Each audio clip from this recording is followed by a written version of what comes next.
नमस्कार, देवभूमि देख रहे हैं आप और आपके साथ मैं हूं अंशिका पाठक। खबर देहरादून से, जहां सीएम पुष्कर सिंह धामी के आज कई कार्यक्रम हैं। दोपहर 12 बजे प्राचीन शिव मंदिर पहुंचेंगे सीएम पुष्कर धामी।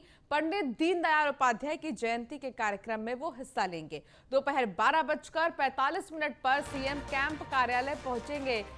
आपको बता दें कि दोपहर 2 बजे मुख्यमंत्री आवास पर शासकीय कार्य करेंगे। शाम को केंद्रीय रेल राज्य मंत्री दर्शना जरदोश से वो बातचीत भी करेंगे। तो पुष्कर सिंह धामी की अगर हम बात करें तो आज उनका बैक टू बैक कार्यक्रम है।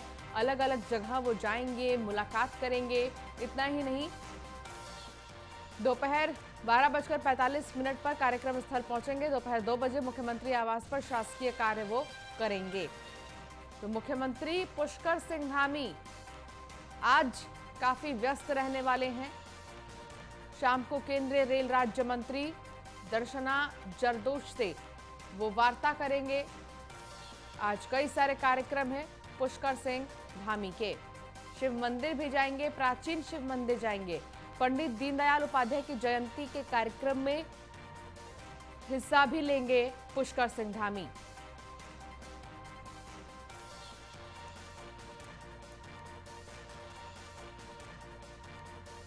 तो पुष्कर सिंह धामी आज कई सारे कार्यक्रमों में शामिल होंगे। पंडित दीनदयाल उपाध्याय की जयंती के कार्यक्रम में वो हिस्सा भी लेंगे। संदीप नेगी हमारे संवाददाता हमारे साथ जुड़ गए हैं।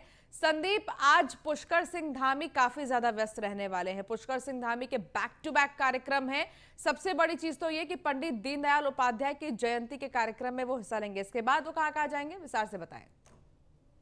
बिल्कुल, देखिए आज पंडित दीनदयाल उपाध्याय की जयंती और इसको लेकर जो भाजपा ने तमाम जगहों पर कार्यक्रम रखे हुए हैं। इसी कार्यक्रम के चलते आज दोपहर 12:30 बजे जो प्राचीन शिव मंदिर है धर्मपुर में, तो वहां पर मुख्यमंत्री प्रस्थान करेंगे और कुछ तकरीबन आधे घंटे तक वहां पर रहेंगे। और इस दौरान दीनदयाल उपाध्याय से जुड़ी हुई जो तमाम यादें हैं या फिर जो विचार विमर्श है, गोष्ठी का वहां पर आयोजन किया किया गया है।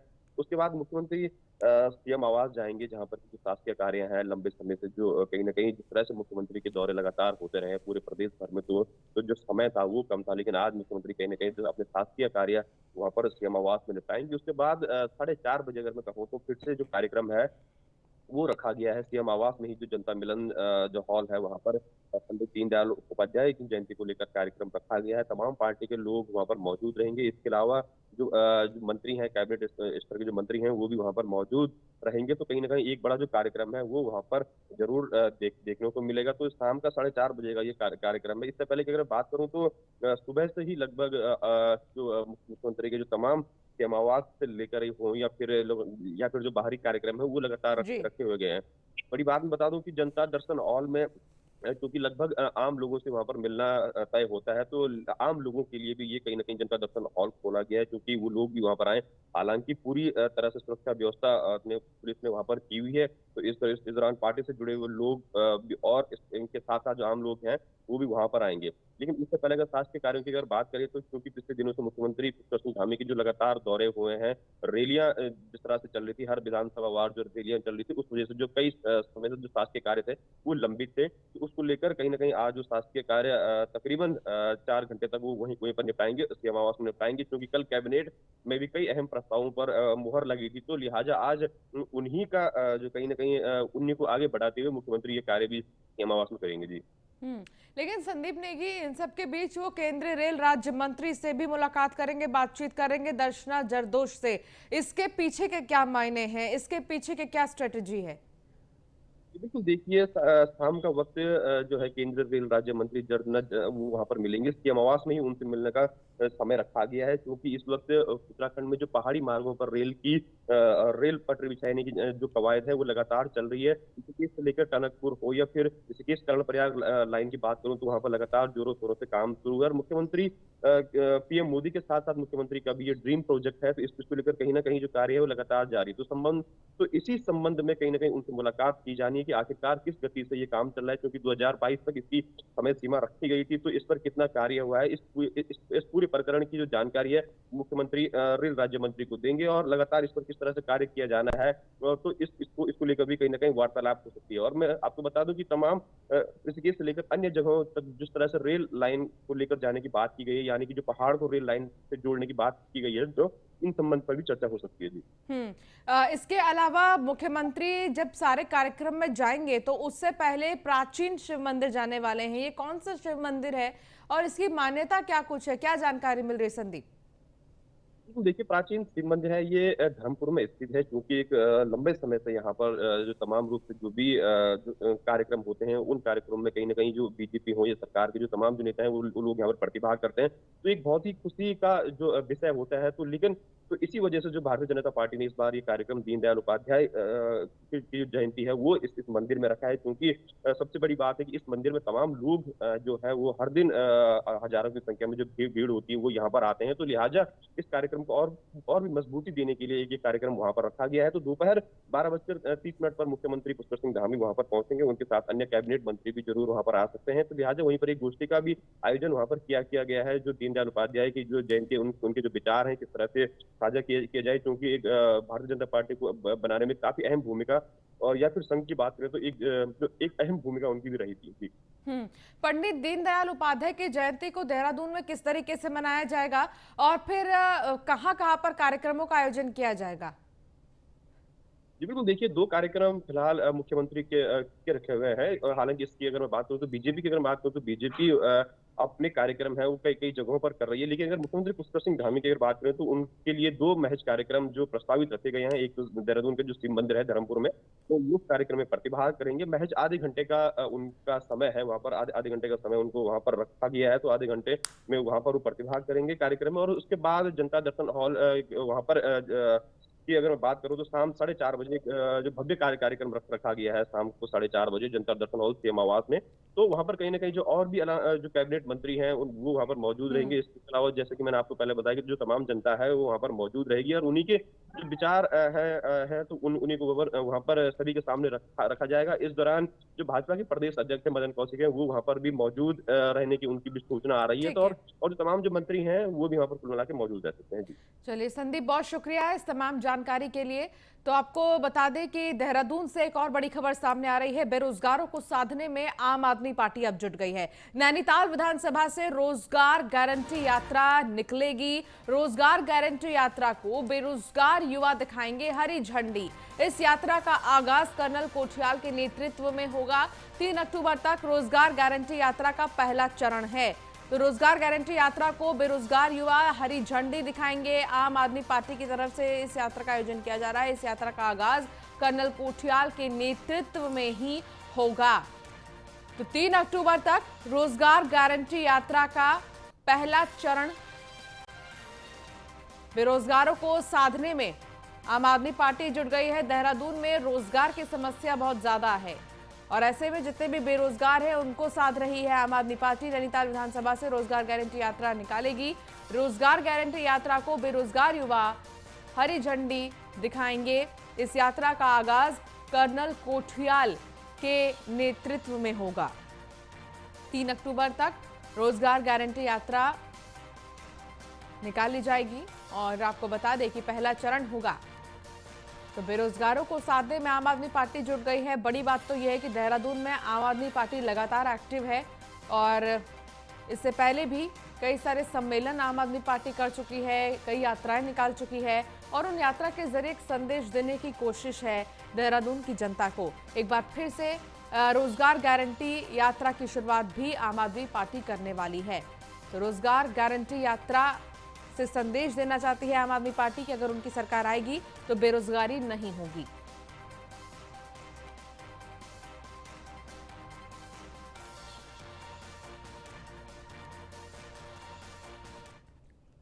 तो उत्तराखंड कैबिनेट की बैठक में कई फैसले हुए हैं। कैबिनेट ने सरकारी कर्मचारियों का महंगाई भत्ता 11% बढ़ा दिया है। भू कानून पर भी फैसला हुआ है। नजूल भूमि पर पट्टेधारकों को अब सरकारी योजनाओं का लाभ मिलेगा। श्रीनगर पालिका को नगर निगम बनाया गया है और लोहाघाट को भी नगर पंचायत से नगर पालिका बना दिया गया है। तो ये महत्वपूर्ण फैसला लिया गया है। 11% तक आपको बता दें कि जो महंगाई भत्ता है उसे बढ़ाया गया है और ऐसे में इसे बहुत जल्द देखा जाएगा कि क्या कुछ प्रतिक्रियाएं आएंगी कर्मचारियों की। कैबिनेट ने सरकारी कर्मचारियों का महंगाई भत्ता 11% बढ़ा दिया है। तो 11% बढ़ा दिया है महंगाई भत्ता।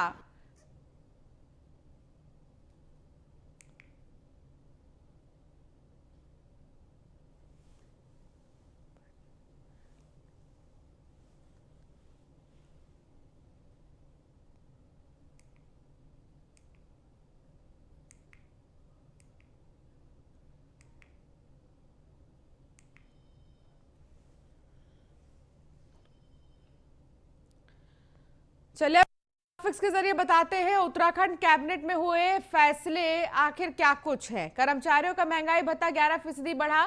भू कानून पर कैबिनेट ने फैसला लिया है।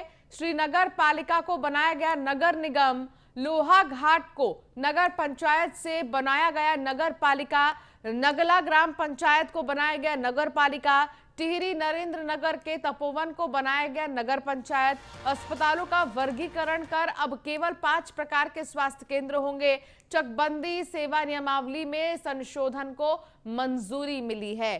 तो उत्तराखंड कैबिनेट के ये महत्वपूर्ण फैसले थे। एविएशन टर्बाइन फ्यूल में टैक्स को कम किया गया है। 20% एटीएस टैक्स घटाकर किया गया 2%, जो कि बहुत बड़ा डिफरेंस है। वन टाइम सेटलमेंट योजना को मार्च 2022 तक विस्थापित किया गया है। तो ये वो फैसले हैं, महत्वपूर्ण फैसले हैं जो लिए गए हैं। विधानसभा मानसून सत्र के 17वें की घोषणा की गई है। आवास विकास परिषद के तहत भूमि पर रोक जो लगी थी वो हटी है। उत्तराखंड पशु चिकित्सा सेवा नियमावली में संशोधन को मंजूरी मिली है।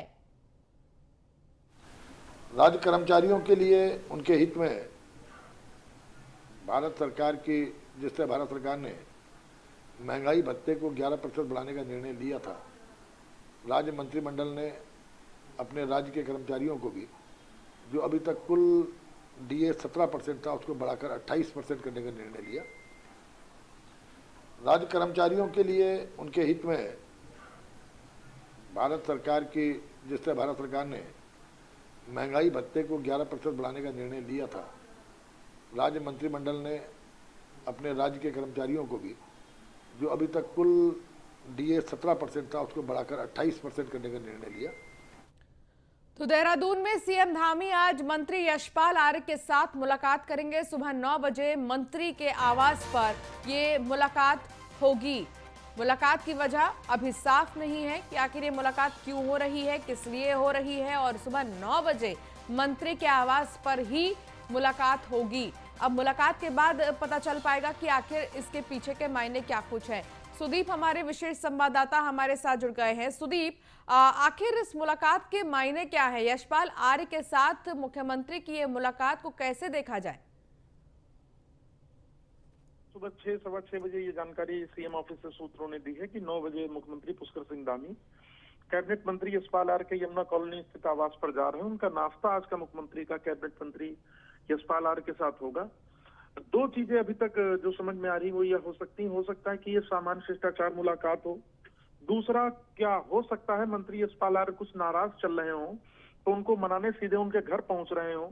ये भी 2 चीजें हैं।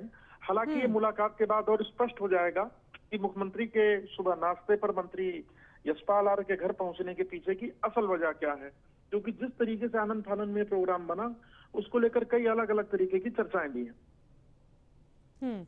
चलिए, बहुत शुक्रिया सुदीप इस तमाम जानकारी के लिए।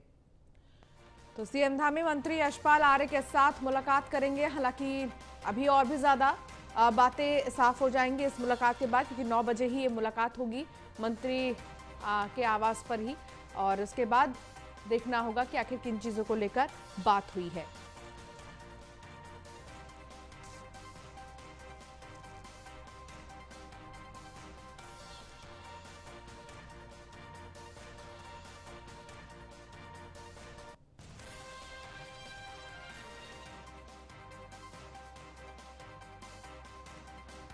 तो सीएम धामी मंत्री यशपाल आर्य के साथ मुलाकात करेंगे, और ये मुलाकात आखिर क्यों हो रही है इस बारे में अभी कुछ नहीं पता, लेकिन 9 बजे के बाद जब ये मुलाकात खत्म हो जाएगी उसके बाद तस्वीरें और भी ज्यादा साफ होंगी। बीजेपी के मीडिया प्रभारी अनिल बलूनी के हाउसफुल वाले बयान पर कांग्रेस प्रदेश अध्यक्ष गणेश गोदियाल ने तीखी प्रतिक्रिया दी है। उन्होंने कहा है कि 15 दिन के भीतर बीजेपी को पता चल जाएगा कि उनके यहां कितना हाउसफुल है। गोदियाल ने कहा कि बीजेपी में शामिल हुए नेताओं की नाक तो रगड़ते रगड़ते घायल हो चुकी है। देखिए रिपोर्ट।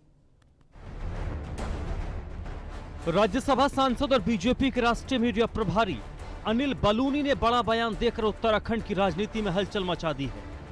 अनिल बलूनी का कहना है कि हर कांग्रेसी भारतीय जनता पार्टी में आने का इच्छुक है, लेकिन हमें हाउसफुल का बोर्ड लगाना पड़ रहा है। शुक्रवार को मीडिया पाठशाला कार्यक्रम में अनिल बलूनी प्रदेश बीजेपी की मीडिया टीम को आगामी विधानसभा चुनाव के प्रचार के टिप्स देने के लिए पहुंचे थे। इस दौरान उन्होंने कहा कि पूर्व मुख्यमंत्री हरीश रावत और उनके इर्द गिर्द एक दो लोगों को छोड़कर हर कांग्रेसी भारतीय जनता पार्टी में इच्छुक है। आपको बता दें कि अनिल बलूनी दिल्ली में उत्तराखंड कांग्रेस के कई नेताओं को बीजेपी ज्वाइन करा चुके हैं, इसलिए कांग्रेस के लिए उनका ये बयान फिर से मुसीबत बनने वाला है।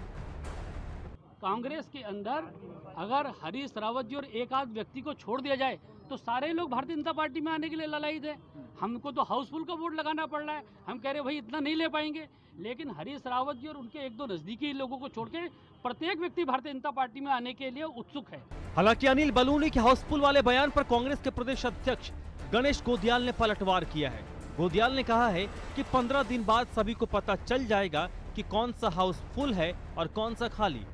वो इस बात का खुलासा करें कि हाउसफुल का बोर्ड उन्हें किस नेता के लिए लगाना पड़ा है। मैंने तो सुना कि जिन नेताओं को अभी उन्होंने शामिल किया है उनकी देहरी पर पिछले 2 साल से नाक रगड़ते रगड़ते नाक भी घायल हो गई है और अब कह रहे हैं कि हाउसफुल का बोर्ड लगाना पड़ रहा है। ये बड़ी बातें करने के लिए प्रख्यात हैं, बड़ी बड़ी बातें करके मनोवैज्ञानिक दबाव बनाना चाहते हैं। असलियत ये है, लेकिन इस 15 दिन का समय जाने दीजिए। इस 15 दिन के बाद पता चलेगा कि उनके यहाँ कितना हाउसफुल है और उनका हाउस कितना खाली हो रहा है। ये 15 दिन के बाद पता चल जाएगा। भाजपा के राष्ट्रीय मीडिया प्रभारी अनिल बलूनी ने एक बयान देते हुए सीधे तौर पर उत्तराखंड की राजनीति गरमा दी है। जी हां, उन्होंने सीधे तौर पर कहा है कि कांग्रेस से जितने भी नेता अब भाजपा में आने चाहते हैं उनके लिए अब यहाँ जगह नहीं है और भाजपा का हाउसफुल हो चुका है। लिहाजा कांग्रेस ने भी कटाक्ष करते हुए सीधे तौर पर कहा है कि ये सब पता 15 दिनों के अंदर ही चल जाएगा कि भाजपा का हाउसफुल है या फिर खाली है। कैमरामैन राजन बडोला के साथ मैं संदीप नेगी, न्यूज़ ऑन। तो उत्तराखंड में होने वाले 2022 के विधानसभा चुनाव के लिए बीजेपी ने तैयारी तेज कर दी है। इसी के चलते देहरादून में एक दिवसीय मीडिया कार्यशाला का आयोजन किया गया, जहां मुख्यमंत्री पुष्कर सिंह धामी ने कार्यशाला में दीप प्रज्वलित किया। इसके बाद पत्रकारों से बातचीत भी की। मुख्यमंत्री ने कहा कि सोशल मीडिया की महत्वपूर्ण भूमिका है पार्टी का पक्ष सही तरह से जनता के बीच में लाने के लिए। इसी को देखते हुए कार्यशाला का आयोजन किया गया है, जिसमें सोशल मीडिया के प्रभारियों को प्रशिक्षित किया जा रहा है। मीडिया हमारा लोकतंत्र का चौथा स्तंभ है और उसकी बहुत बड़ी भूमिका है। तो सही प्रकार से लोगों के बीच में पार्टी का पक्ष जाए, सरकार का पक्ष जाए, उसके लिए लगातार समय समय पर इस प्रकार की वर्कशॉप होती रहती है। और इसमें हमारे राष्ट्रीय नेतृत्व से भी, प्रदेश नेतृत्व से भी और प्रदेश के विभिन्न कोनों से लोग आए हैं जो लगातार इस कार्यशाला में भाग लेंगे और जो पार्टी की नीतियां हैं, सरकार की नीतियां हैं, वो लोगों तक पहुंचाने का काम करेंगे, जन जन तक पहुंचाने का काम करेंगे। चुनाव का मैंने कहा था एक रोड मैप का हिस्सा है। इसमें हमने सोशल मीडिया और आईटी की कार्यशाला पिछले दिनों की थी। अब पूरी मीडिया की कार्यशाला है हमारी। और परसों यानी 26-27 में यहाँ पर राष्ट्रीय कार्यकारिणी महिला मोर्चा है। 29 में राष्ट्रीय अध्यक्ष वर्चुअल सभी शक्ति केंद्रों पर जुड़ेंगे। इसी प्रकार से जो अन्य हमारे कार्यक्रम हैं वो इस महीने के रहेंगे। और कोई भी कार्यक्रम जब हम करते हैं तो कार्यक्रम के माध्यम से नीचे तक उसमें काम करने वाला कार्यकर्ता। तो हल्द्वानी के स्वराज आश्रम में कांग्रेस महिला मोर्चा की नवनियुक्त प्रदेश प्रवक्ता मीमांसा आर्य ने बीजेपी की डबल इंजन सरकार पर निशाना साधा है। उनका कहना है कि केंद्र और राज्य में बीजेपी सरकार होने के बाद डबल इंजन फेल हो गई है। तो वहीं उन्होंने कुमाऊं में हुई कांग्रेस की परिवर्तन रैली को सफल बताया और कहा कि बीजेपी ने राज्य में अपनी सरकार में मुख्यमंत्री बदलने के अलावा कुछ भी नहीं किया है, जिसके चलते सरकार के 5 साल के कार्यकाल में बेरोजगारी, महंगाई और पलायन जैसे बड़े मुद्दे बने रहे। समस्त संगठन जो कांग्रेस के हैं उनके द्वारा जो सरकार की विफलताएं हैं, ये हम सभी जानते हैं कि सरकार पूरी तरह डबल इंजन की सरकार फेल हो गई है, क्योंकि जो 3 मुख्यमंत्री इन्होंने बदले हैं, ये सबसे बड़ा उदाहरण है हम सभी के सामने कि किस तरह से सरकार पूरी तरह फेल है। क्योंकि इन्होंने कुछ भी काम ना करते हुए 5 साल बिल्कुल भी कुछ काम नहीं किया है। उसके तहत हम वो जो मुद्दे हैं जनता के सामने रख रहे हैं। हमारी अभी आप सभी जानते हैं परिवर्तन यात्रा हुई, उसमें कितना बड़ा जनाधार और कितनी बड़ी जनसंख्या में लोग हम सभी के साथ थे। लोगों ने हमारा साथ दिया और निश्चित रूप से पूरी देश की जनता, पूरे प्रदेश की जनता ये चाहती है कि अब परिवर्तन का समय है। समस्त संगठन तो विश्वविख्यात केदारनाथ धाम में बारिश जारी है। बारिश के साथ ही धाम की चोटियों ने बर्फ की सफेद चादर ओढ़ ली है। धाम में लगातार हो रही बारिश के कारण यहां चल रहे दूसरे चरण के पुनर्निर्माण कार्य भी प्रभावित हुए हैं। धाम की चोटियों पर सीजन की तीसरी बर्फबारी हो गई है। बर्फबारी और बारिश के बाद धाम में ठंड भी बढ़ गई है। ठंड और बर्फबारी के बीच यात्रियों के पहुंचने का सिलसिला जारी है। अभी तक 3642 तीर्थयात्री बाबा केदारनाथ के दर्शन कर चुके हैं। बाबा केदार का मंदिर श्रद्धालुओं से भरा नजर आ रहा है। बारिश में भी भक्त बाबा के दर्शनों के लिए मंदिर परिसर में जुट रहे हैं। पुलिस अधीक्षक आयुष अग्रवाल ने कहा कि धाम में यात्रियों के लिए सभी प्रकार की व्यवस्थाएं जुटाई गई हैं। यात्रियों को कोई दिक्कत ना हो, इसका पूरा ख्याल रखा जा रहा है।